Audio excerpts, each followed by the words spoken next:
At 6 o'clock, I'd like to call the May 17, 2022 Village Board meeting to order.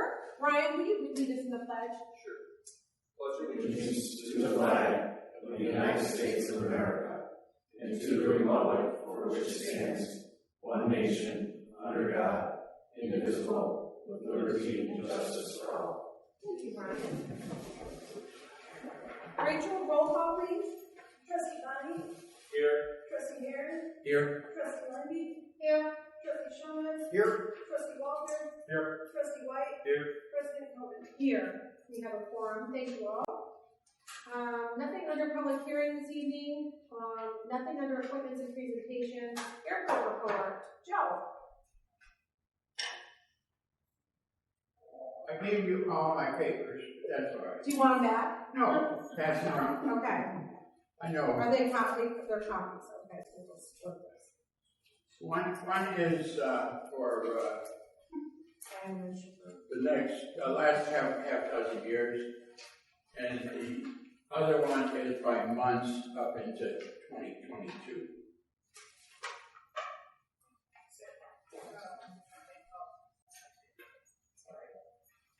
I'll just, and you can see over the years it's gotten busier. And in tenement column is the aircraft that leaves the airport and leaves the air traffic control center at the airport. So it is going to other areas where other control towers will pick them up. That's the itinerary. The air taxi is, in general aviation, is passengers. It could be cargo, and it could be just single planes going to different areas. They don't break it down to, this information comes from the FAA control tower at Sugar Grove. And Amy sent it to me, so I'm trying to explain it as best I can. But the general aviation would be the anything commercial would carry goods to other areas or passengers to other areas. In 1916, they had, in 17, they had one of the air businesses there had a contract with the military to supply fuel to military aircraft. And I'm not sure just what that was. I think it might have been a lot of military helicopters because there's a helicopter base at Midway Airport, and they have all the Illinois National Guard helicopters stationed there. At one time they were going to bring them through Sugar Grove, but it ran out. The local is basically, well, there's some military, and I'm not sure how military doesn't leave the area, but they've got some military there. But the civil, and you can see that's increased over the years, is basically local traffic that doesn't leave the air control tower control area. It would be primary planes that students that are learning to fly, and we have J Air that has 150, and they want to bring it up to 300. Rev is, I don't know if they've started their aircraft training yet, but they intend to have pilot training there too. So that is going to increase considerably. The other would be just aircraft that is in repair and they take off and fly around just to check out the aircraft or the engines. So that's basically it. The subtotals are kind of confusing, but you can see that over the years it's gotten busier, and it's going to get much more busier with Rev having a four-state business taking over businesses in a four-state area, and this is going to be their corporate offices. So that's going to be they're bringing in other people to bring into their office here. So they plan on building 2 more hangars, so that's going to get quite a bit busier. With the pilot training, that's kind of an issue that it's good maybe for business, but as you go from 100 to 300 putting in aircraft for training, it's going to be a lot of noise around Sugar Grove. And Sugar Grove in the Big Rock area and that area. So that many planes, it's just going to be a lot of business. We've had problems in the past, and you're going to have issues in the future with noise and fumes. But there's nothing you're going to do about it. And as I've said, I hope we can figure out ways we can get some benefits out of the airport, because we're going to get all the fumes noise. So, unless we can figure out ways to generate something for us, it's not going to be very pleasant. But there are ways to do it. But I'm not going to get into that tonight, because I said to. But there will not be an airport meeting. And talked to Amy, and she says no airport meetings. For the year, Joe? I'm sorry, for the year? No airport meetings in 22? I don't know. She says the mayor has not given her a list of people to be on the airport committee. So until the mayor gets her a list to be on the airport committee, she can't send out invitations to have a meeting. So sometimes I would like to be able to call or talk to the mayor and talk to him about putting an airport in the middle of Sugar Grove and not having a voice. But I would say very gently, pleasant. But I would like to talk to him, because I think without the conversation, it's not going to happen. If he's waiting for this, everybody tells me it's a JA soup. That I don't think it's ever going to end. Because what I know is the issues. In the last few years, people told me what some of the issues are that JA wants from Aurora, and Aurora won't give them. And I don't know if that's what the suit is about. But the suit is about money, and the issues I know have to be somewhat in the issue, the problem is why it's not being settled. And I don't think it can be settled until somebody surrenders. But I don't want to get into that tonight. If you want to save that for another time, if you're interested. But it's what I've been told. The other thing I'll say is,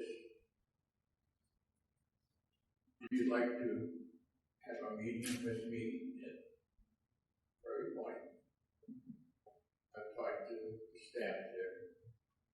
And anytime you'd like to have lunch there, that could be available. They would provide lunch if you want to have a luncheon meeting.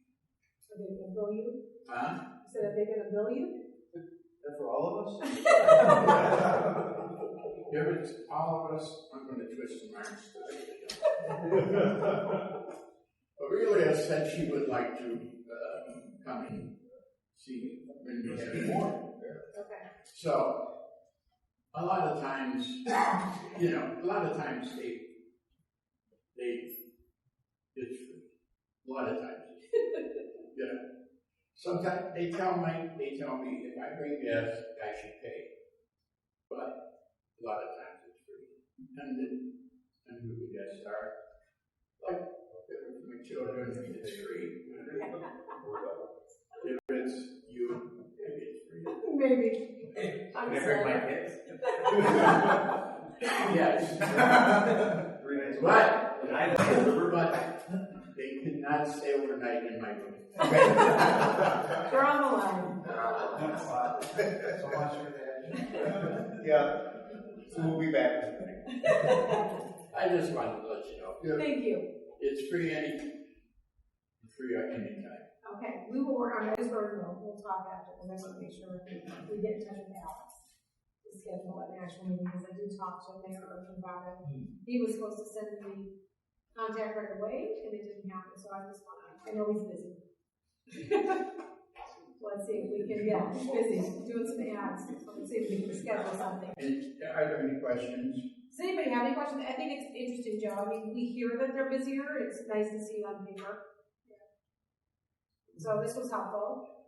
As you talk about the future and you talk about fumes and noise, we had some people come in a few years ago talk about flight paths too. Like they're supposed to be in a flight path and they're not supposed to go over some of the residential, some of the neighborhoods. And we don't have any way to control that as traffic picks up. That is the problem, because the air control tower controls the flight paths. And it's all regulated by FAA regulations, and as long as they meet the FAA regulations, it's okay. They can do it. Now, the control tower tries to spread them out, and so they're not just in one area of Sugar Grove or Big Rock. They try to spread them out. But the issue is you get too many planes training, there's no place to put them, unless they, put it down in Sumac or someplace, but, that is the issue. It's not bad now, but the issue is it's probably going to get worse, because the control tower tries to control it and spread them around and things like that, and they have to buy the height and everything of the control tower, or they lose the license. So, they're under the discretion of the control tower, but there's only so much the control tower can do when they get the number. But one of the things, I'd like to speak to them is about the number of aircraft and the pollution and things like that. So, yes, I would like to speak to the carriers and everyone about that, because it's going to be not good for sure. And I say, but there are solutions to any problem, and we'll work on it. Okay? Yeah, perfect. Thank you. Thank you, Joe. Appreciate it. Okay, up next we have public comment on items scheduled for action. This evening, under the consent agenda, item A, approval of the minutes of the May 3rd, 2022 village board meeting. B, approval of the vouchers. C, approval of the treasurer's report. D, a resolution authorizing a professional services agreement for a water system valve maintenance program. Under general business this evening, we have item A, a resolution authorizing an agreement with Moran Economic Development for Business District Services. B, a resolution authorizing an agreement for Moran Economic Development for a TIF feasibility study. C, a resolution authorizing an agreement with SB Freeman for development advisory services. Are there any public comments at this time for any of those items scheduled for action? Okay. No? Okay, hearing none, we'll close that portion. Are there any requests to remove an item under consent agenda? Hearing none, can I get a motion to approve the consent agenda as previously stated? As stated. Second. First out of trustee Shomas, the second out of trustee Heron. Roll call please, Rachel. Trustee Shomas? Aye. Trustee Aaron? Aye. Trustee Bonnie? Aye. Trustee Lindy? Trustee Walter? Aye. Trustee White? Thank you, motion passes. Next item, under general business, a resolution authorizing an agreement with Moran Economic Development for the Business District Services. Now, So the village has been working with the owners, college partners, what it's considered, and it is the old bank building, and also the vacant lot next to the BP. And what the plans are is for a restaurant currently in the vacant building, and then future on that vacant lot. And what is being requested is a business district lay over those properties that is only affecting those properties. There are no other businesses that are brought into that.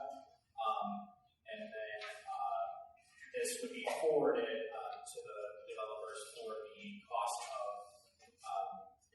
developing that property as part of a business district sales tax agreement. And that's not approving the agreement right now. This is approving just the consulting services to do the business district.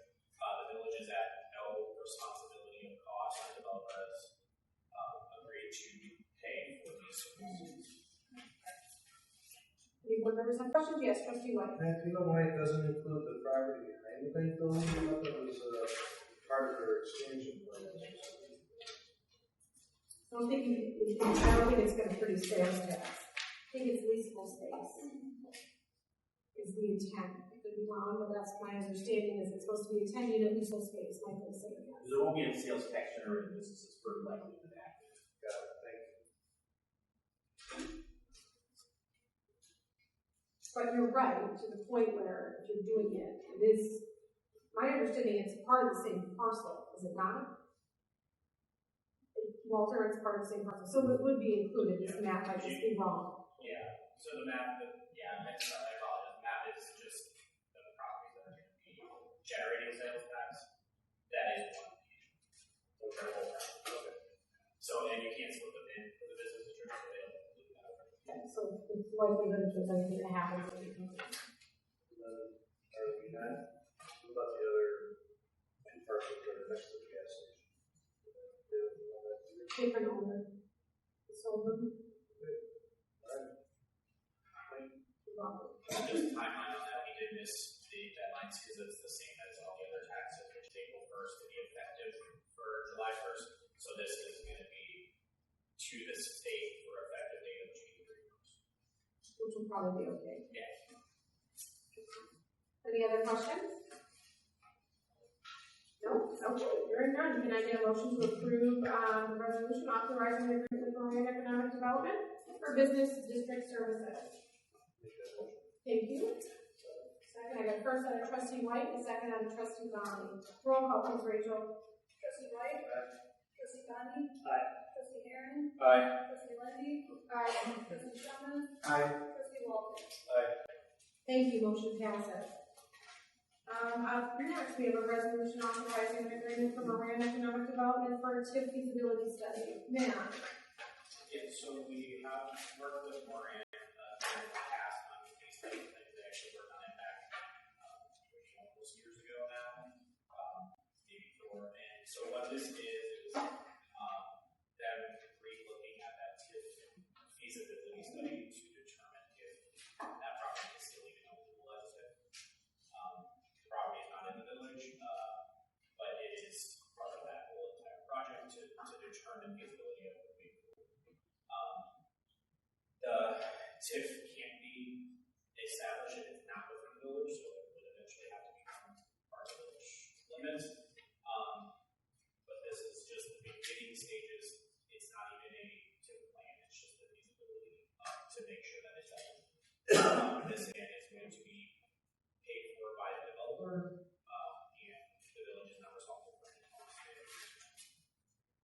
I just want to expand on that, thank you, Matt. I just want to expand a little bit for the record, so everybody listening at home knows how we came to be with this. Obviously, we know back in 2020, right after the pandemic started, Crown disconnected from the village. I think it was June they disconnected. There was obviously new elections that took place. There's changeover here within the village. There's also changeover within Crown. And so there was a lot of worry at the time that the property would then get annexed to Upper or potentially even develop in unincorporated King County. And so the goal has always been to try to keep Crown in Sugar Grove and working with us. So as part of that effort, we had a meeting at August of last year, roughly in that time frame, where I got to meet Terry Frankevich, who is the vice president of Crown now today, so there's new leadership there. And we're trying to get them to come back to the village. So the only way that they'll come back is if it is TIF eligible. So we kind of have to, we don't want to put the cart before the horse and go through land and zoning changes if it doesn't make a difference. So this is the first step in an effort to get them to come back. So our job is to try to make a project happen that works for them, works for the residents, works for the village, and this is the first step in doing so. I don't know if you guys have any questions. We'll keep them engaged, that's the goal, so that's what we gotta do. Thank you. Can I get a motion then to approve the resolution authorizing an agreement for the Moran Economic Development for a TIF feasibility study? As stated. Thank you. Second? Second. Second out of trustee Walter. Okay, I have a first out of trustee Shomas and a second out of trustee Walter. Rachel, roll call, please. Trustee Shomas? Aye. Trustee Walter? Aye. Trustee White? Aye. Trustee Dunn? Aye. Trustee Aaron? Aye. Trustee Liddy? Thank you, motion passes. Up next, we have the resolution authorizing an agreement with SB Freeman for development advisory services. Matt? Yes, so what this is, as developers, and anybody comes into the building, we all know that they ask for some type of incentive at a certain level, whether it's TIF, sales tax, any type of incentive. So what this is going to be doing is we have a previous relationship with SB Freeman from about 3 or 4 years ago. What this is an engagement letter very similar to engineer or attorney, where we have them on staff as a consultant to review any type of incentive that's being brought to the village. And that's checking and making sure what is being provided to the village as far as developer financials is legitimate and is market worthy. They work all over the Chicagoland area, all over Illinois. This resolution currently is establishing them as a consultant for the village based on the hourly rates. Generally, when a project will come in, they will also have a letter that's a up-to letter for expenses. So this is just generically starting in. So it kind of goes hand in hand, as the report states, with the old TIF and Crown, is making sure what they're providing as well is kind of a package deal, and that would be something that they would be looking at as projects, those types of things. So the resolution right now is approving an agreement with SB Freeman for development advisory services. And for the project specifically is the authorization for the up to 19.9, which also is not being provided by the village. Village has no responsibility that is to be paid for. Thank you, Matt.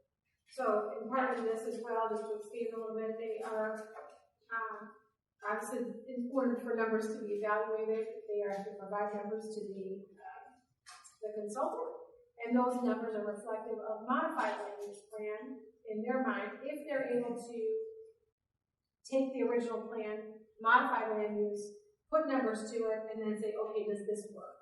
So that's kind of what's happening now, is that, okay, through the conversation is to say, 8 million square feet warehouse didn't work for the community, what would work? They've come up with a modified more residential, they still have industrial, like different land uses, commercial, and then put numbers to those to then be evaluated. So that's where that is. There is no finalized plan. There is nothing obviously that's coming from the board for discussion even.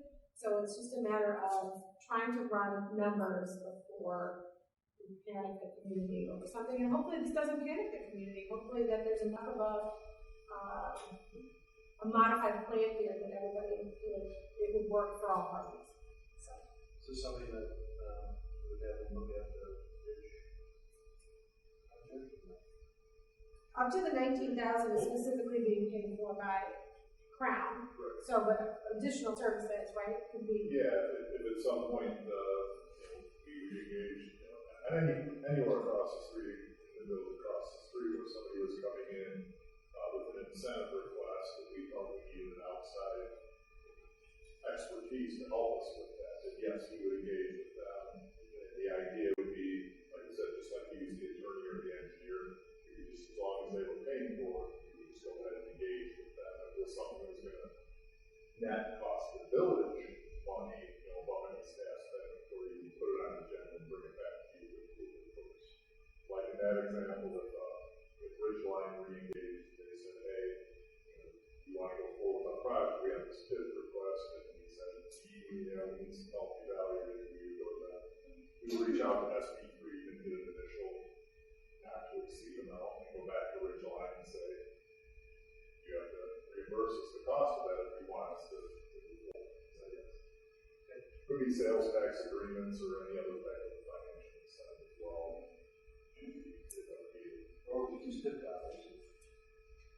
Except the board.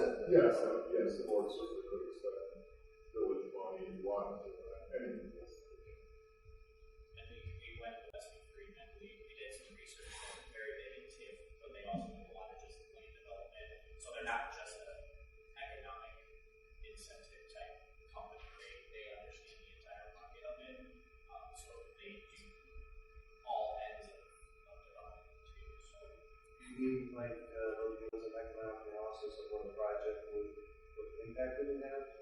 right, so they would be able to do that stuff, but they would also understand the market rates, like we're looking at if it's sales for land or buildings or lease rates. So they have kind of an entire encompassing kind of business out in Chicago that does everything development related. Yeah, so what we did in this case, we reached out to some other communities and said we use for similar services. We talked about it internally among staff. It really came down to probably either SB3 and taking it down or doing it. And so, talking amongst ourselves and like sort of further conversations, we felt this time that SB3 was the best fit for us. Any other questions? Mike? The reimbursement, right? We're paying the bill, they're turning it around, for the terms, it's, okay. Yes. I know these line items. We Right, contract, yes. we're contracting with them and it's a reimbursable. It We're the wasn't client. for, Yeah. well, we're close to that, so Yeah, so for most of these, now that they have a cost, most of these, the developer will send us a check for the cost, and as we get bills, we just go through. If there's no other discussion, can I get a motion, approving the resolution authorizing an agreement with SB3 for development of advisory services? As stated. Thank you. The first on trustee Shomas and the second on trustee Heron. Roll call please, Rachel. Trustee Shonda? Aye. Trustee Aaron? Aye. Trustee Donnie? Trustee Lindy? Trustee Walter? Aye. Trustee White? Thank you, motion passes. Up next, we have public comment. Anything that you'd like to discuss? Also, for this evening, we have discussion items of residential solar on front elevation, as well as minor code violation adjudication process. I'll let Joe go first. All right, Joe, you go right What I ahead. want to speak to is not on the agenda. That's fine. When you talk of industrial development now, people kind of frown, but industrial development is computers, it's robotics, it's a lot of white collar workers doing, finding work. It isn't the old foundry, steel mill, factories that I grew up in. It's modern, more of an office type atmosphere where you have computers so people have to understand that today bringing industrial in is high paying jobs It's not dirty work, but it's good for the community. And I don't know how you get that to the community, but that's the facts of industrial development today. And I hope everybody can realize that, because it's manpower, the jobs that take a lot of manpower goes overseas. You know, they can't afford it in this country.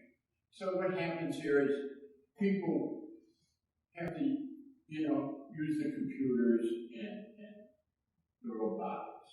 That's the way it's going. So I hope you can, when Carl talks about industrial, you understand what they're talking about, what industrial is today. Thank you. Thank you, Joe. And I didn't take 3 minutes.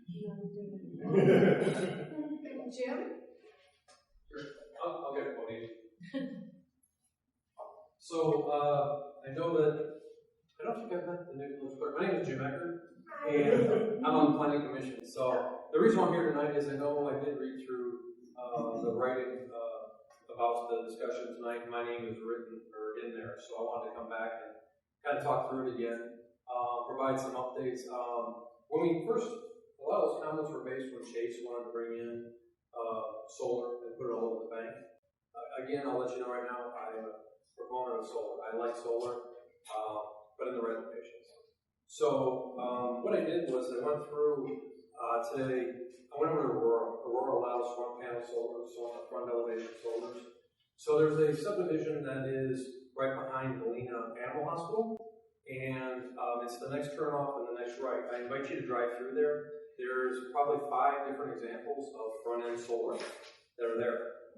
The reason I want to go there, the first one you see, when I first was writing this up, there was a piece of flashing that was flapping all around. It was lousy installation. So I want to go back out by there tonight, and it's no longer flapping. They've taken the flashing completely off. So there's that example. There's one, number 25, and I don't have the street address. Number 25 is a two-level residential. They have chopped up the roof. They don't have full arrays, and they ran conduit. Now, when we talked to the planning commission, we are now not allowing any conduit to be seen or anything like that. But what I want you to do is drive around there, take a look, and you can kind of see different manufacturers, different installers, and that's part of what I think is a very cautionary of this.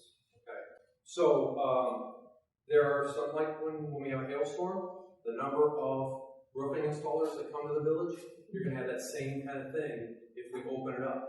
There's a new Senate bill coming. It's going to fully, I haven't read the whole thing yet, but incentivizing solar again. You can get on Google searches, free solar in Illinois. You're going to get hit with a lot of developers coming. Again, like solar, on the side of homes, back of homes, there's a solar array here on Cobbler Lane in the backyard. They finally moved the weeds underneath it. That's fine, it's behind the fence. The one right next door, you can now see the discoloration of the solar panels.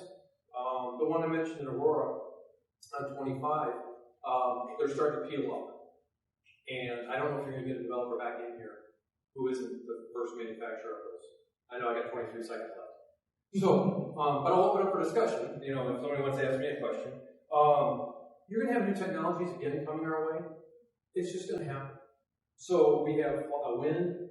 Now, right now, we have ordinances against wind, but they're going to come up with new turbines that are going to be low-profile turbines. I've seen them on the ridge vents, so the heat coming out of your attic will roll a turbine. Let me do this. Okay. Because it was public comment, we'll go with 3 minutes. Let us roll into this discussion item, and we'll use you as an expert, and you can give us more information. Okay? Yep. Okay, so up next we have no other public comment? Okay. Hearing none, we'll close that portion. Up next, we have discussion item. First item is the residential solar on the front elevation. Walter, will you introduce this for us? Sure. For those of you who were around a couple years ago, it's back. This was originally brought before the village board back in 2020 as a result of a zoning amendment request by a vendor representing a resident in the community who wanted solar on their house, and they needed to put the panels on the slope of the roof that faces the street, which is in conflict with the zoning regulations. And staff denied that request, and they asked for relief, and they chose the text amendment approach. The text amendment was presented to the Planning Commission, and the Planning Commission generally agreed with Mr. Eckert's comments concerning the manufacturers, the installers, the quality of the materials, and the need for replacing these panels over time for any number of reasons, from malfunctions to damage from thrown objects or things falling on them, or just plain appearance to just look at. And one of the things that Mr. Eckert indicated to the Planning Commission was that there are, it's very difficult to ensure quality in the materials that are used in the production of the solar panels, because panels produced by the same manufacturer and the same run are going to fade and thaw out differently, and there's at the time there was no control over that. And the Planning Commission also had the benefit of their own personal experiences, driving around in other places, seeing solar panel installations. And the conclusion was that while everybody's all for the technology and supports it, the fact of the matter is it comes down to an issue of appearance. And if you're driving down the street, that appearance is very important to people in the village. And the Planning Commission at the time did not recommend the removal of the prohibition of the use of the street-facing roof for solar panels. So the reason this is before you again for discussion is, as I indicated in the board report, we constantly get pushback by vendors and residents who are seeking to put solar panels on their homes. And in those cases where you have to tell them that they can't because of the orientation of the roof, they're quite upset. And in this particular case, the resident asked us to approach the board yet again and see if there's any desire to change that prohibition. Thank you. So, if there's not any immediate discussion, I'd like Jim to continue and we can discuss from there. So, Jim, please, wherever you left off. What I was on was the new technology is coming. So, I did retire from ComEd. So when I was retiring, I was working with on the solar program for ComEd. I was working with Tesla on battery storage, the new types of units, the new types of fire protection standards. One thing about solar panels, everybody says, well, install it. If I lose power, we have an outage, I'll just run off my solar. That's a misnomer. Your system shuts down. The inverters that they use sense utility power. If utility power isn't there, it shuts down the system. So the only way that you actually are able to do that is to have battery storage. The new National Fire Protection standards are, if you want battery storage inside your house, you're basically going to have to build a mausoleum in your basement. Okay? Fire departments, if they know you have battery storage in the basement, most likely will not put that house out. I can't say that for sure. We'll talk to Wayne and but anyways, so you have wind, you have flywheel technology, hydrogen cell technology. I was working with a company called Protopower. Hydrogen cell technology, the city of San Antonio is testing, is basically the size of a basketball. And it's a hydrogen cell you put outside your house, and it will power your house. Now, for how long, the distance, it's been a while since I've talked about Protopower, but they're just making great strides in it. So there's brand new technology coming. So one of those things where wind, we had one time had a developer or a person want to come in and put a wind turbine on the side of their house. And it was turned down because of the fall zone. You can't damage somebody else's house. Well, these solar panels, if you get a good 70, 80 mile an hour wind, there is protection against it, but there is times when a hailstorm that it will come, we'll be careful, that type of thing. But anyways, I was working with another company on there's a tree you put on your front yard, and the leaves turn, and it's solar, or it's a wind turbine. So it's kind of neat to do things that are coming out with that. But I'll get back to solar here. So, what I had, was basically solar panels like satellite dishes, sheds, and swimming pools. They all serve a function, but they don't belong in your yard. That type of thing. So, if somebody wants to come talk to me about it, but I want you, if you guys can go out, take a look at that copper lane. It's already discolored. Its system is only 3 seasons old, 4 seasons maybe. Not that more than. Yeah, but they're discolored panels. You can tell there's probably different production run on them. The C panels on the back will fail. C boxes, what they're called, they will fail. Highly unlikely, but once you start failing panels, you're gonna have to get new ones in here. And it's like replacing a window in a home. You just can't do one anymore. You have to do basically all of them. So with that, again, I do support it. For somebody who faces the wrong direction, there is solar farms available. You can actually purchase the output, work with developers that way. So we're not, for me, I fully support it, but there are other opportunities. But again, not in front. Thank you, Jim. Appreciate that. So this is brought up too because the last time it was discussed, it was under a different board, and residents are still asking. So it's here for discussion. So if anybody has any points or anything they'd like to add, or let us know what you're thinking about this. Well, as you saw from the report, I was on the planning commission.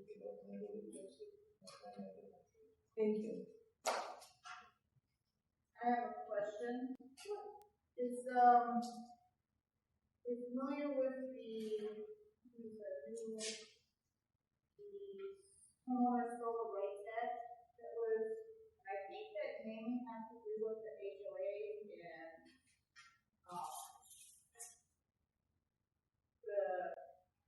and not the village, but that was a 2001 amendment to it, and I wasn't sure I didn't have a chance to read through all the legal reasons, but I was wondering how that would impact us if the intent of this is to not allow restrictions, certain restrictions on the solar panel and the organization.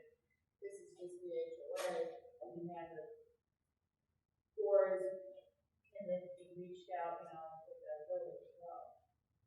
Yes, I think at this point, I believe that you're correct with this HOA. We haven't done extensive legal research yet until we got the board's government on, what your feeling was.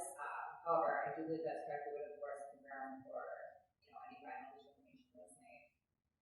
Okay. So I think that you still are within your zoning rights as a village to restrict the location, or you have to allow it within a reasonable location. You can't prove it completely, but you can put certain restrictions on the front yard. Right, because the amendment seems to imply that the HOA cannot put that restriction on it. So the question is then the next step, are they going to say that villages cannot either? Yeah, I mean, I don't believe that's the case today.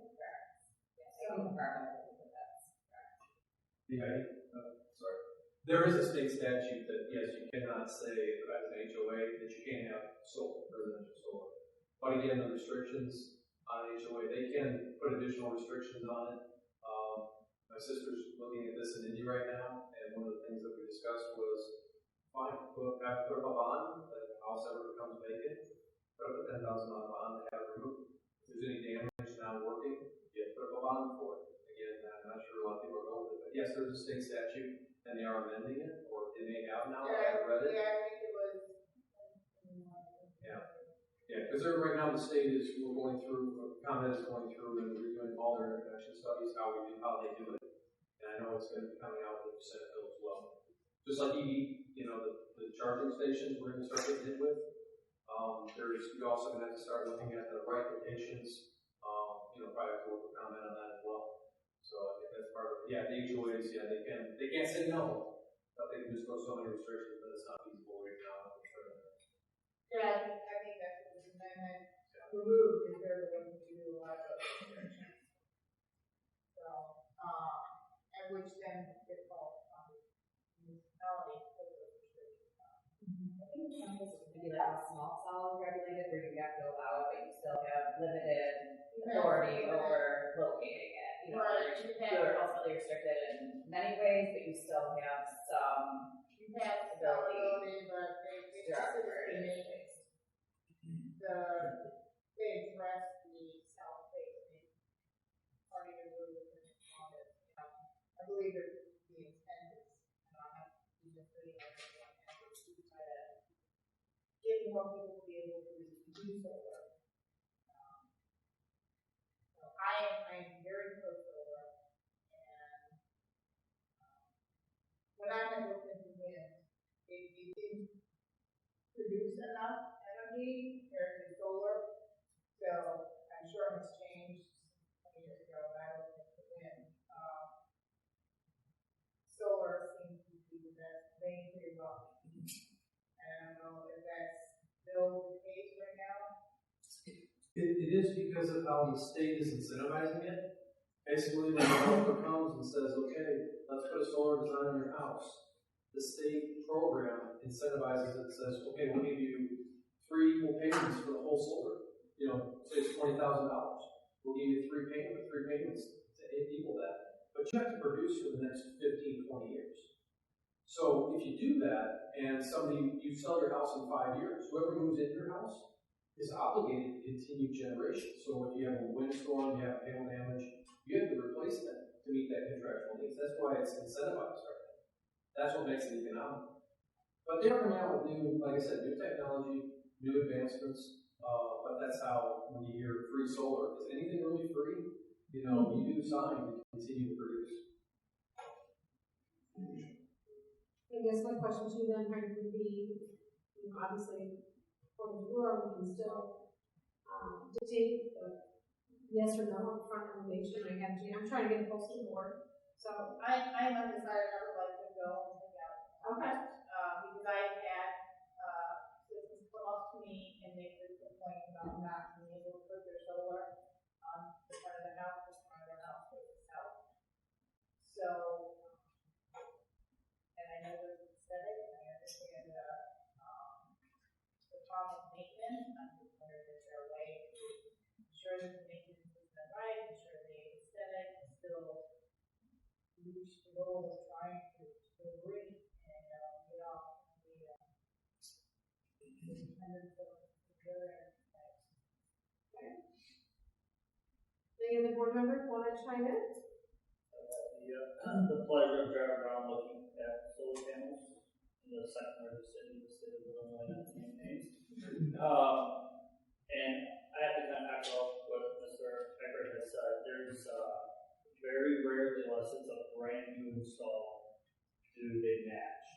And not so much the new installs are the problem, it's the houses that don't take care of them and the look of those. Then we have quite a few homes I've seen that are empty and abandoned, and nobody's taking care of them at all, and they're broken and damaged, and just sitting on the roads. And then I've also seen some that have been removed, newer owners have taken over the properties, and yet you can still tell the remnants of where the solar panel used to be. There's discoloration on the roof, shingles, and issues like that. So there is a cost for those people that are moving in. They may not want those, or they're getting rid of them. However, they have worked around getting rid of having the solar on their house, but to replace a roof on that house is another burden that a lot of homeowners are having to take. So if it's in the back of the house, it's probably not such a big deal, but once we start talking about curb appeal of homes, beautifying our communities, and we're working really hard at trying to make this community just, and I'm just afraid that if we relax this rule, that I'm sure that there are many people that will take care of their solar panels. However, I don't think anybody really intends on life changing. Things can happen and change, and then at the end of the day, it's the neighbors that are paying the price with the homes next door to them that aren't. So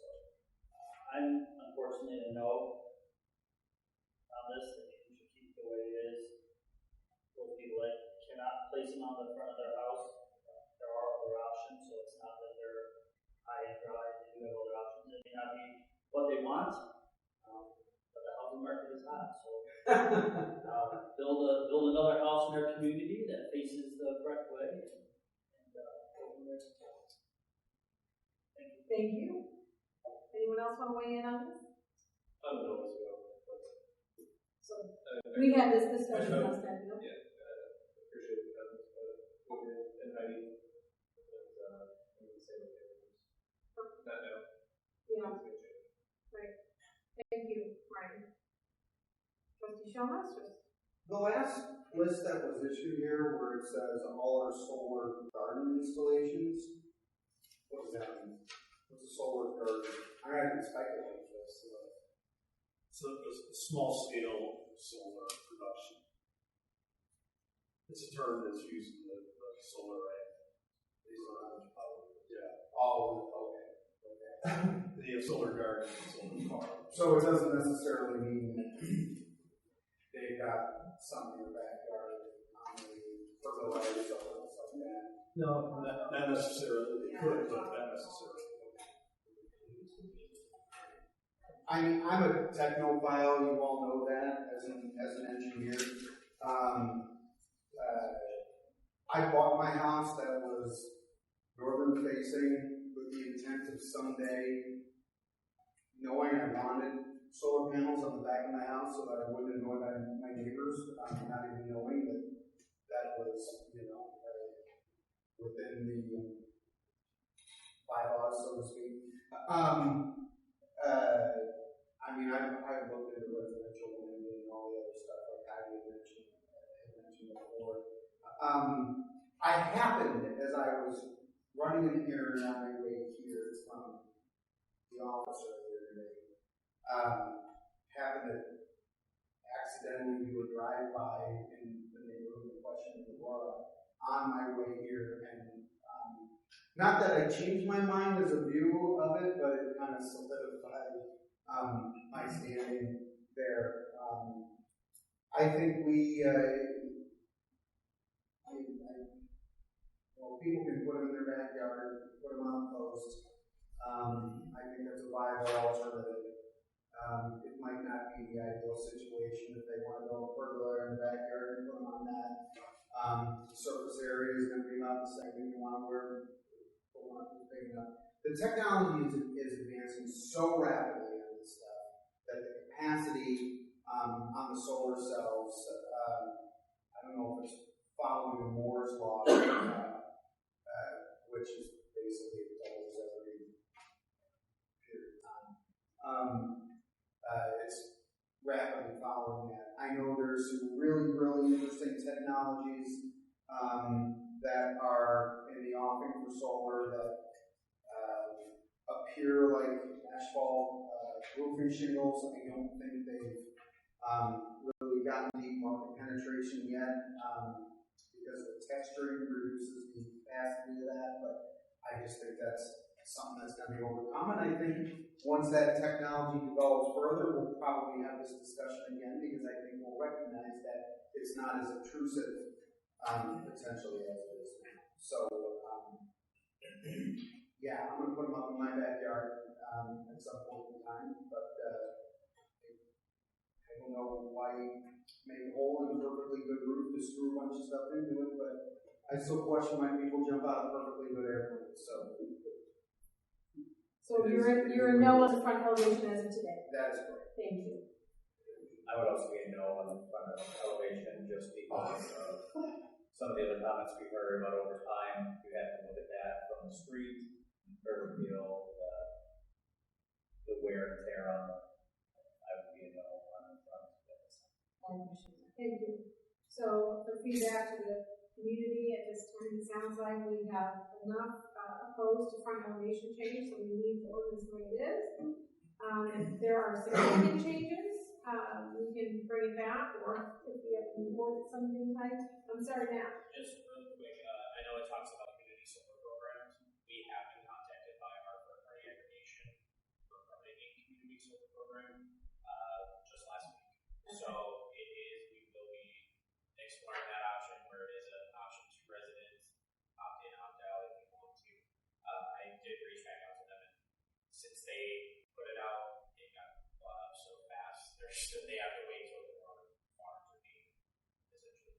So it's not necessarily build the site here in town. It would be that we would be able to, if residents can't build it, they can go purchase it through this community solar program that right now is ran through a company that's kind of just like ComEd and then kind of, but they're hoping it all gets streamlined a little bit more as this community solar program starts picking up. I'd love to see one do that. So If it was a great use, setting an example for creating community. Yeah, some. yeah, so If this they is were approaching us to build one, yeah, this isn't building, but this is like a program that they're hoping by the end of this year will be presented to more municipalities or early next year to implement on top of just kind of we're already doing the wind racks that we approved for green energy as well. So it will be coming as more solar panels are available to be bought by. Thank you, ma'am. And as you have more information, obviously, I know you'll share it with us as you staff. Yeah, we'll have that probably will be a presentation to the board because it's not a all or nothing. It's an actual choice by a resident, so just more information will come as we're available. And it's not going to be residential; it will be the village contracts as well for streetlights and water, the lift stations, wells too. So it'll be available for all, and then maybe something that we try out locally first, but more information.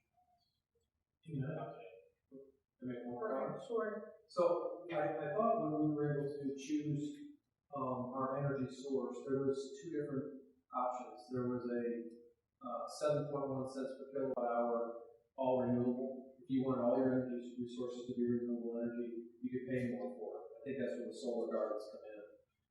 And it was like 6.8 if you didn't care where your power came from.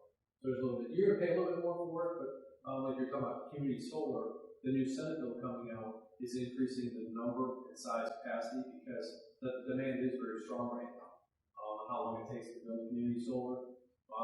There were 5-acre lots to put basically 2.5 megawatts on, which would more than handle the village Sugar Grove, most of it. And now they're going to 10-acre lots. So they're expanding that program that should be coming out with the Senate. I don't know when they're going to roll it out. Some should be coming out now. Thanks, Jim. Can we look at reevaluating this as the technology changes? Absolutely. And do we think, a year or a little less time? Is something we put out? Because I know they have more and more technology coming out with, states and boosters that are clean that you can't tell in the front. And, and some of these, I don't know how well Tesla's doing and set out of their full roof system. So, Yeah, one recommendation would be is maybe next year, Illinois State University has a huge renewable energy program, and if it is advisable or advisable to get something, maybe it's worth contacting them to make a presentation on a different form of renewable energy and see as an independent party what might be good or bad.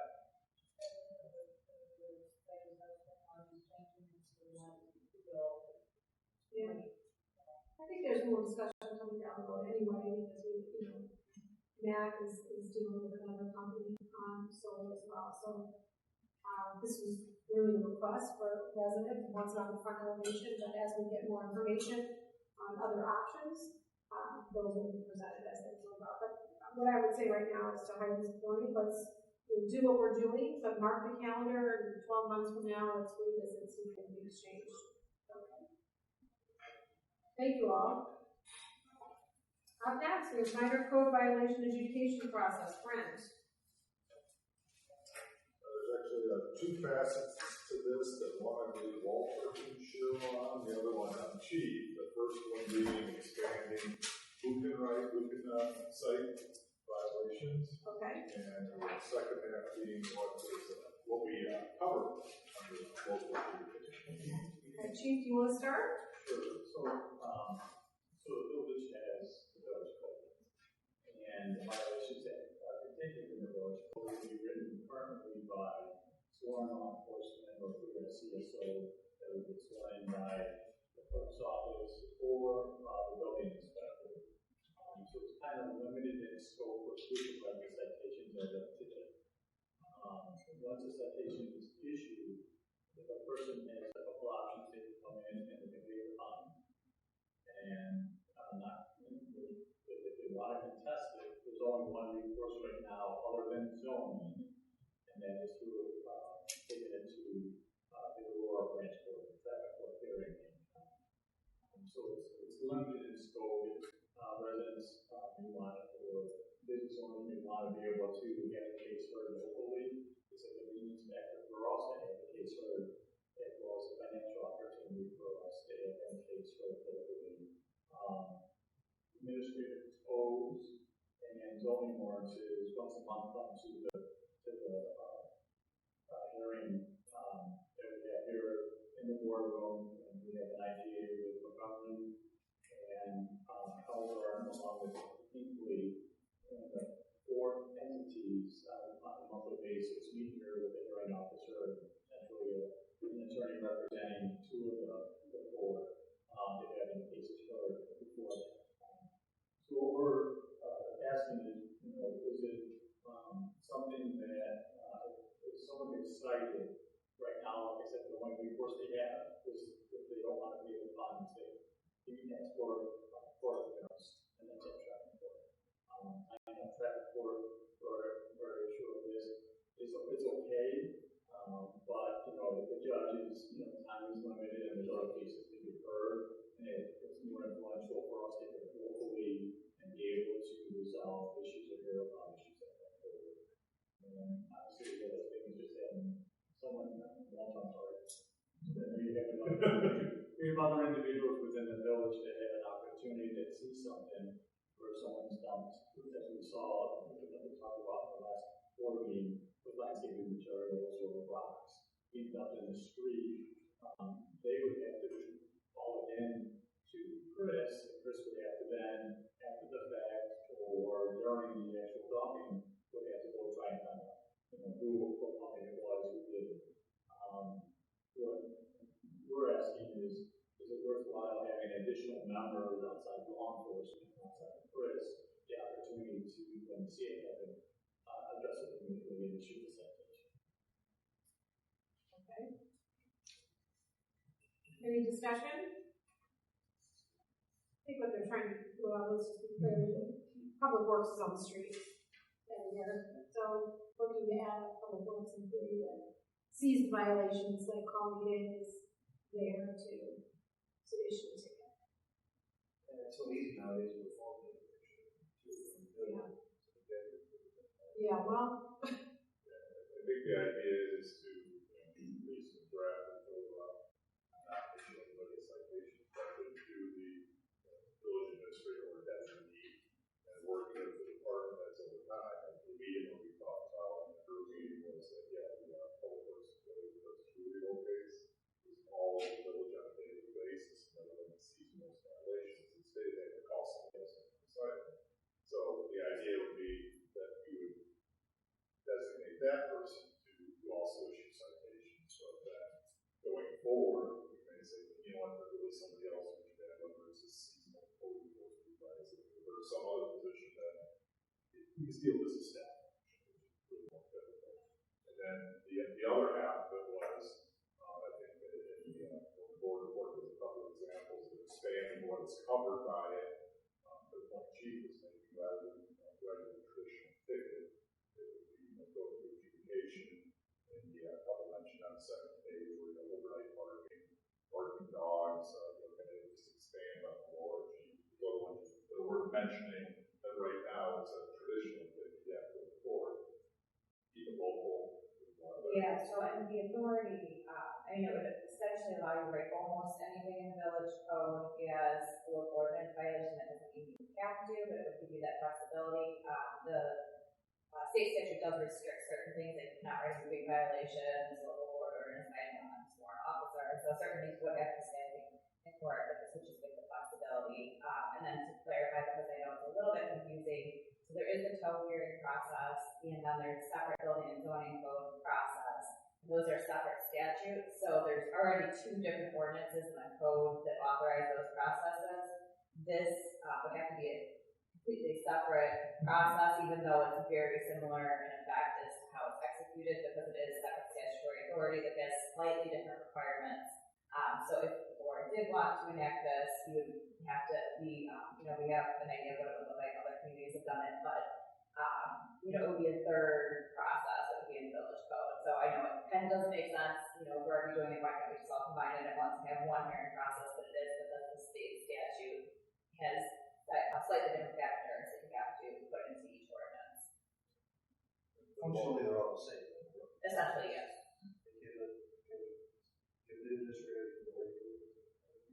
Yes, the way the statute reads for the code, not for the other two, but for this particular process, it's either, it says that you can have someone authorized, with the village authorizes. So if he's a village administrator or designated for convention, I would just suggest for me designate, you have some sort of, form, so designating, but it wouldn't have to come from board action, it would just be that's separate action.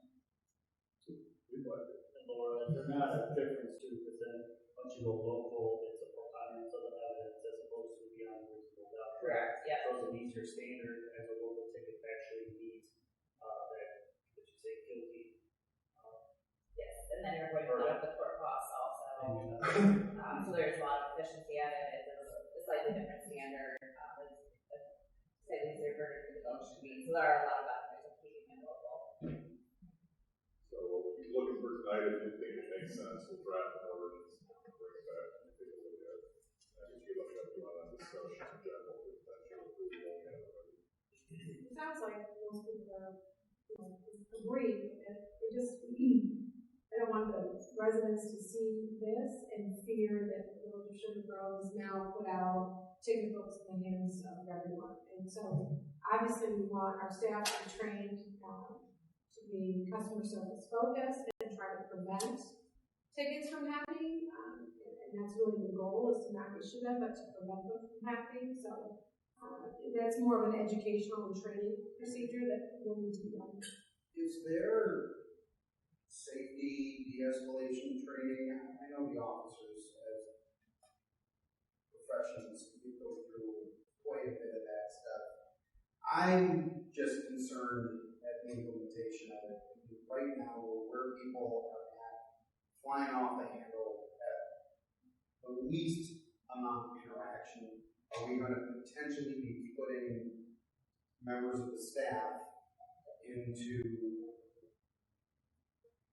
situations that could get pretty tense if they're handing someone a $500 ticket because they left a bunch of stuff on the street that damaged the curb or whatever it is, based on some of those examples that we were talking about before, and somebody gets a little bit mad. Well, I think the thing is now we already have a code enforcement person. There's two things happening. We would be adding potentially another grunt and or designated. So there's that. So we already have that on the street today, and I guess it was, I'd ask you, Walter, does Chris deal with a lot of hostile folks? Every day. But does he ever feel threatened to the point where it's a safety issue for him? Well, you have to understand, Chris's background is law enforcement, so he's been trained to deal with combative folks, so he knows how to deal with those situations. And he could diffuse it rather quickly, and if he can't, he walks away. But I think the point's well made, and we'll talk about it. All right, let's just present this now. I think the general principle is great. Yeah. As any officer will tell you the stories that I've heard, you catch somebody on a bad day. Our staff members aren't necessarily trained in self-defense because it's going to take someone with the cherries on a lot of time to get over there. Someone's going to call 911 if it elevates. Okay, so staff will work on the ordinance and bring it back. It sounds like maybe you should bring it back for. Okay, all right. If there's any questions, then we can tweak it. Okay, sounds good. Thank you. All right, staff reports. Brent. The only thing I wanted to add was that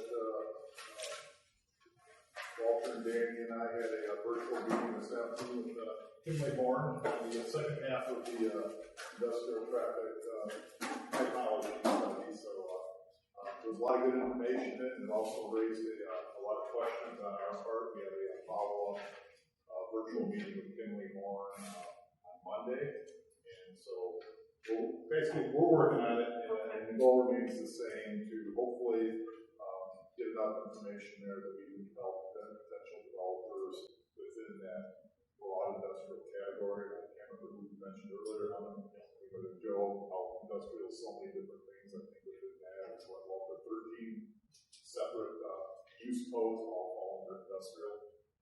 So anyway, we're working on it. Okay. How about the sound?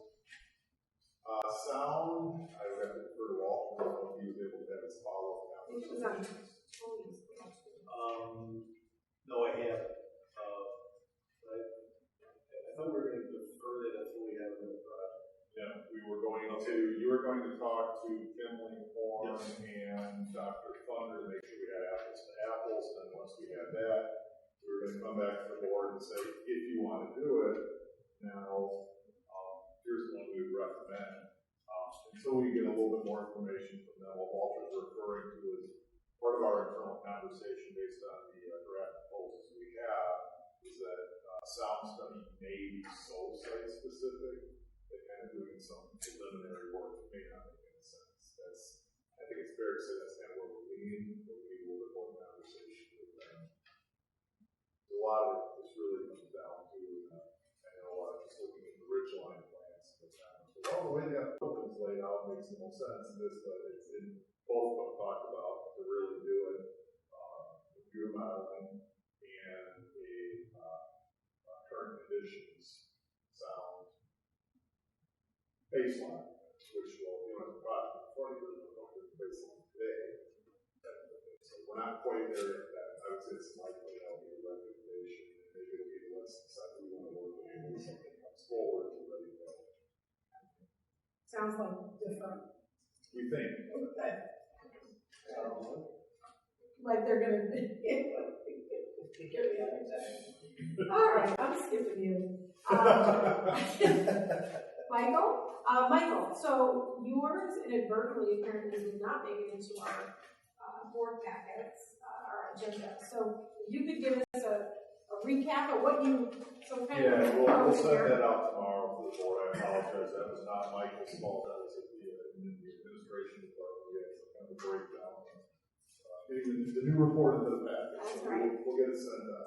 So, Michael, you have the floor. So the first part of my report, thank you, talk about some of the projects that I'm now getting into, and again, Walter and his team have been very helpful, bringing me up to speed. I'm also doing that outreach within the community, as well as reaching out to real estate brokers from the Chicago area. Goal is to reach out to brokers and developers that I've worked with in the past that have come for Sugar Grove for a visit. So reaching out to companies like CBRE, Jones Lang & Sal, Cushman & Wakefield's going to be here in June, NAI Hiffman, just to make them aware of the opportunities in Sugar Grove to go back and talk to their clients. And then also reaching out to the state and regional agencies that have a big impact on what happens in economic development at the county level, at the state level, as well as meeting the Roy Area Convention Visitor Bureau for the other one. And then the local stakeholders are important too. I really believe that every business, every resident, every community leader, every civic official is an ambassador. Telling everybody what a great place Sugar Grove is for business. And so one of the first things I did was I went out to Washington College, got Dr. Sobek, who I've known for a long time, and they gave me a tour of the campus. I never been out there before. God, is that what a beautiful campus. There's a lot of opportunity there for them, as well as I think for the community, just partnering with them. And at the state level, State really has two economic development agencies. One is the Department of Commerce and Economic Opportunity, next week I'm meeting with the person from Team Red, is what they call it, who handles Sugar Grove, handles King County. So we're meeting with him, who's coming in into Sugar Grove for that meeting, and then what they call Intersect Illinois, which is the state's marketing arm. And again, their top official, Nancy Seals, will be coming in and seeing more people that I can get who are influencers, see the opportunity, and then they go back and they spread the word. I think that's initially going to be one of my biggest challenges, and that's just to inform the business community of the Chicago area about Sugar Grove.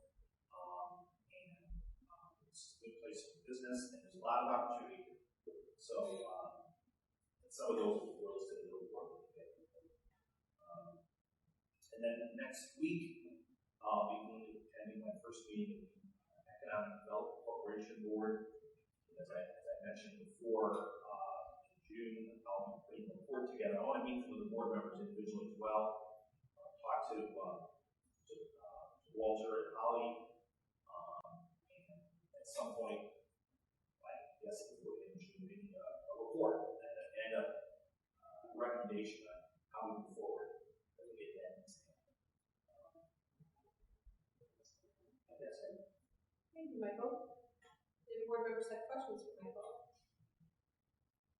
Hopefully it's been a good start for you. It is. There's an awful lot to do. Part of it is I'm new here.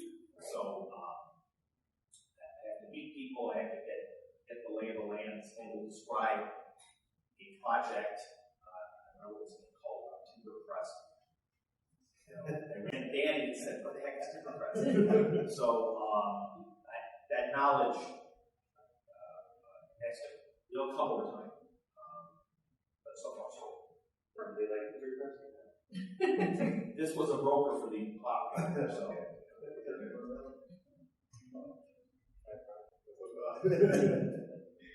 Thank you, Michael. Thank you. Walter. Well, let's see. What's not in my report is I continue to download information to the new economic development director, and we got that guy's a pain, isn't he? No, not in the least. It was Tuesday. Yesterday we received a new model house plan from Ryan Home, so we're reviewing that. And we've issued a pretty special event plans already this week. Oh, we're busy. For those in residential neighborhoods, Yeah. It's not a community. But then I think some of those, I think it's a food truck event or something, right? Yeah, a couple of food truck every night. Is that Black Walnut? It sure seems that way, yeah. They got a schedule. But I feel like I've seen it on Facebook with that before, and then it's just open, I could be wrong.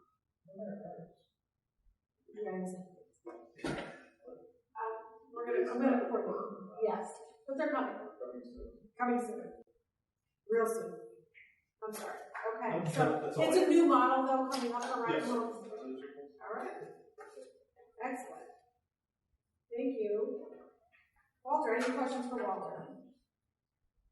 Okay. Tony? Nothing additional to add. Nothing additional to add. Okay. Hey, Tony. I got approached by the owner of the property next to the empty lot. So it was used for the dirt trip back and forth. There's a bunch of tree stumps that were left in there. Could you maybe check into that and see what the conversation was about removing those tree stumps, or if that was part of the conversation? You guys said we were cleaning up that area for them.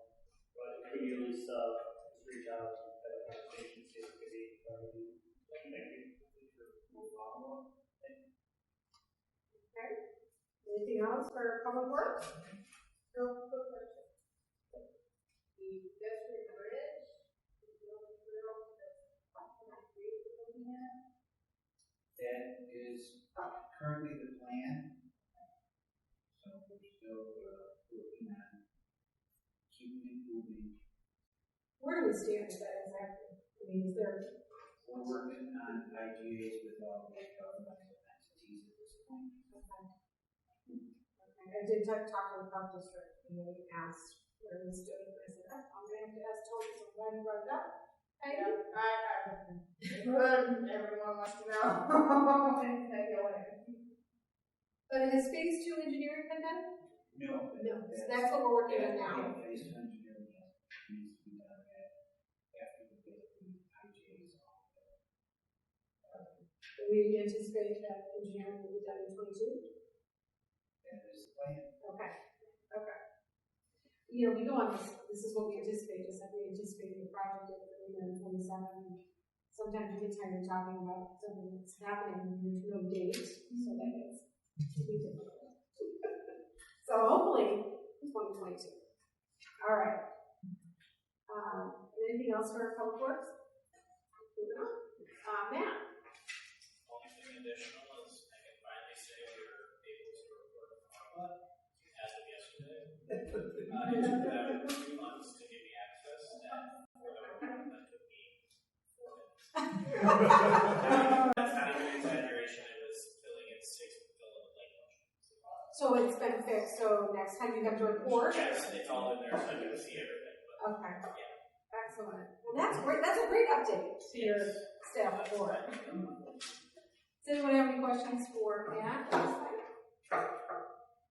hearing none. Chief. 60 years ago, back in 1962, then President Kennedy proclaimed May 15th as the week of May 15th as National Police Week. So every year, entities and honor guards travel across the country and go to Washington, D.C. for this honorary National Police Week. And it's pretty a moving and incredible event for those that have been there. And there's all types of activity in the mall. There is the police memorial is lined with these half walls that are probably 5-6 feet tall with names inscribed upon them, listing all the fallen police officers throughout the country from the beginning. This past year, in 2021, 619 names were inscribed over the wall. 319 of them, unfortunately, were COVID. So a vast number of 619 were COVID-related deaths.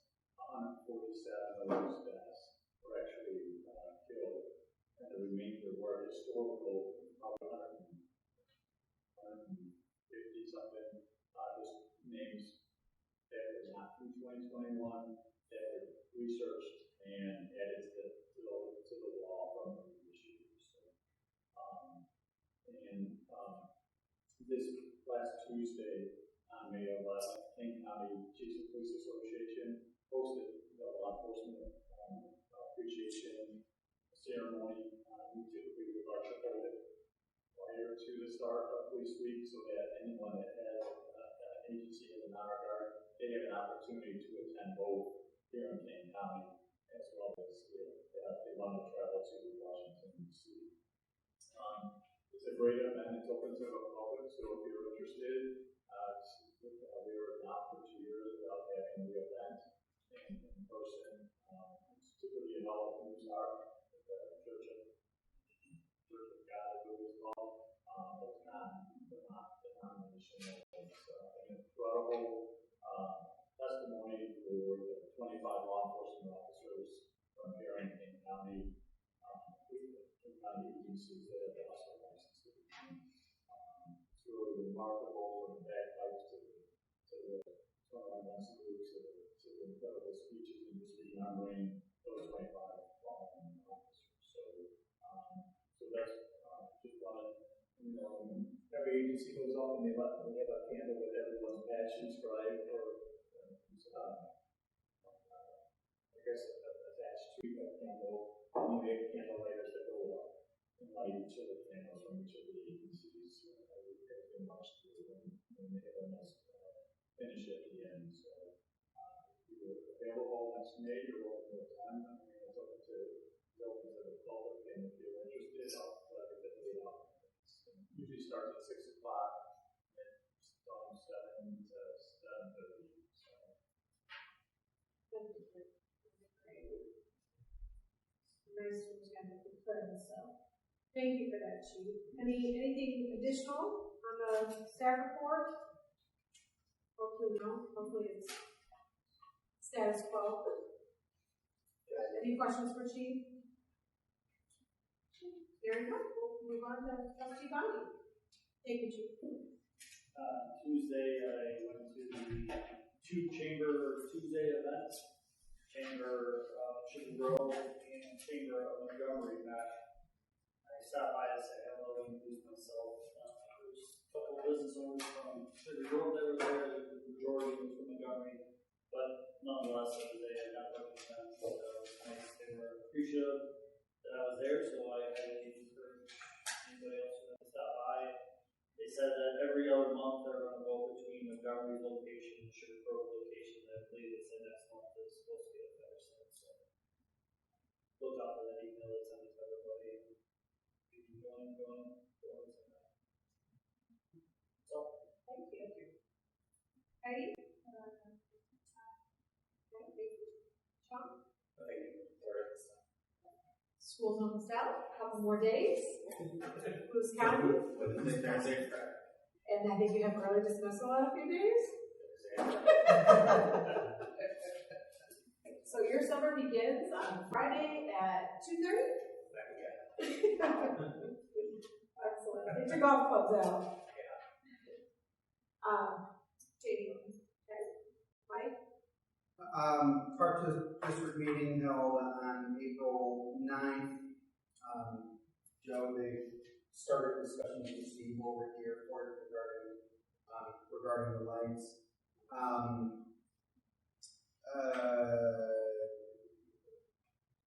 They need to have an engineering plan. That's really, but at least there's dialogue there. They did ask for an update from me regarding the town center committee, and I said I don't sit on that committee because it's one that I don't. But she said okay. I spoke to Dawn the other day, so that's who was asking, because Dawn sits on the committee. Yeah, and I said we're gonna now try to schedule something that you're out of school, so we'll get something on the books because we at least need to get them updated. Groovin' in the Grove, which of course we partner with days June 16th. Band called the Student Body, 80s and 90s. July 14th is a Journey tribute band. August 11th, Hillbilly Rock Stars. They're both types of music, country and western.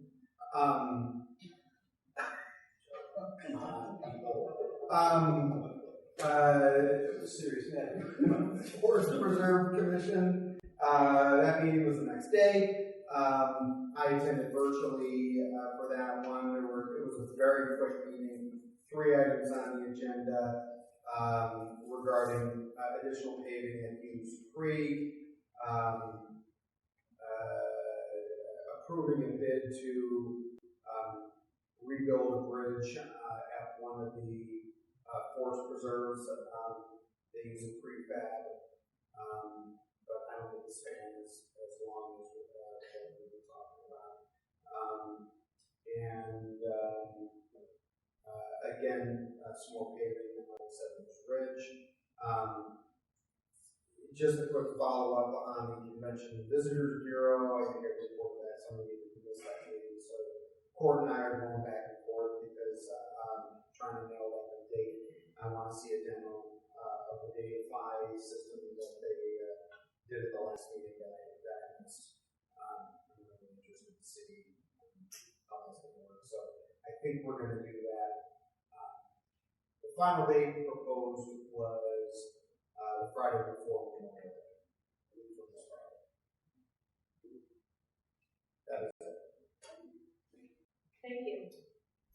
No, I think that was not the form of last meeting. That's seen any minutes come through the email. So that was just I did see that. Oh, the 5K?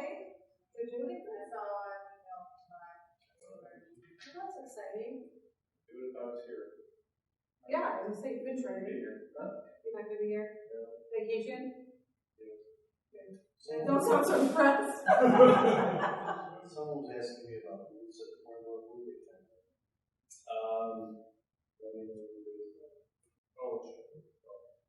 I don't know who's specifically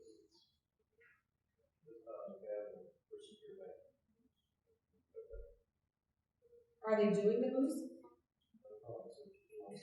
Yeah, it's been a while, but I think that, the boosts are interesting. It's kind of a half the phone. Yeah, I know, but, okay. I don't know, for discussion.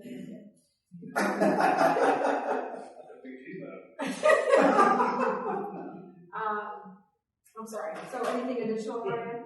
No, that's it. All right, excellent. So first of all, thank you, Chief, for, obviously bringing our attention to International Police Week. Your staff and yourself, protecting our community is vital. And we appreciate everybody and all of your staff for doing so. Also, what I read is we also have the National Public Works Week this week.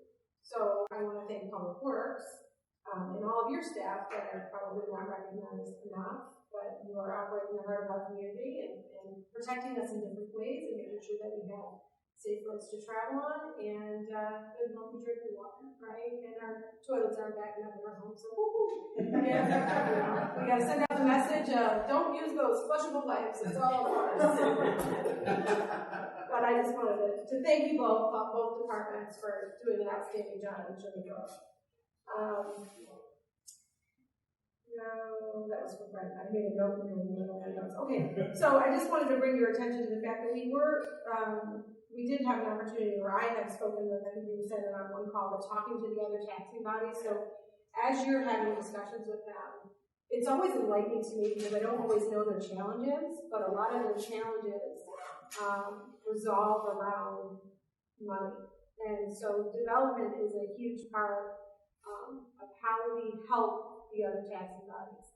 And so when we make choices in this room and when development is brought into the community, we really need to look at it not only for, obviously, and I know you know this, but it isn't until you sit with them and you hear their struggles. Or, on the flip side of it is, if you're doing that development and you're planning on putting a park in, we can't maintain it today. So that's kind of discussion that's coming out too. Or with the school system, we might need extra property earmarked if there's more residential for an additional school site. So there's sometimes you're operating in your own bubble, but also don't just bring highlights, bring challenges if you hear them, because a lot of that can be ironed out when we talk about different types of development. It's really important to sit around this table. And I know we already know that and do it, thinking about them and making sure we're giving them funds, but on a different side is giving them funds without giving them some other burden, right? That's the other flip side of it. So those are good, and hopefully we can plan more discussion on a regular basis versus just, hey, we have maybe some development to talk about, let's try to get our arms wrapped around that a little bit more. So also I think the Boy Scouts are out selling, I can think of one troop, but anybody who knows a Boy Scout, they're out selling their flags for the holiday season, for, the Memorial Day, 4th of July, Labor Day. It was $25 for the troop I talked to, but they'll probably put a flag in your yard for $25 and then they remove it, and then they put it back for the next holiday. So support your local troop. If you know a Boy Scout troop, I would highly recommend doing it. It's very patriotic and it looks really nice. You get a lot of your neighbors that do it. So that's all I have. Legislative barbecue is coming up. I know you probably saw Brent's email that came through. I know I registered today. Hopefully you registered today. It's a nice event. It's up in Elburn, so it's close to home. It's in June 23rd or 4th. It's Wednesday or Thursday at 5 o'clock. Thursday the 23rd. There you go. So if you can make it, sign up. I think you have the link in your email. It's worthwhile. And get your, talking about Sugar Grove is always important. So anyway, that's all that's going on. We do have a need to move to closed session. So I would ask that I get a motion to move to closed session to discuss land acquisition, personnel, litigation, and sale of property. I'm just going to list them all. Lease of property as the biggest issue. And we will adjourn from there. Can I get a motion? So moved. Second. I I have first on trustee Heron and the second on trustee Bonnie. Roll call please, Rachel. Trustee Heron? Aye. Trustee Bonnie? Aye. Trustee Lindsay? Aye. Trustee Shulman? Aye. Trustee Walker? Aye. Trustee, Would you pick me up? Trustee Webber? Trustee White. All right, motion passes. We're gonna move into closed session. We're gonna try out the new conference room. Oh.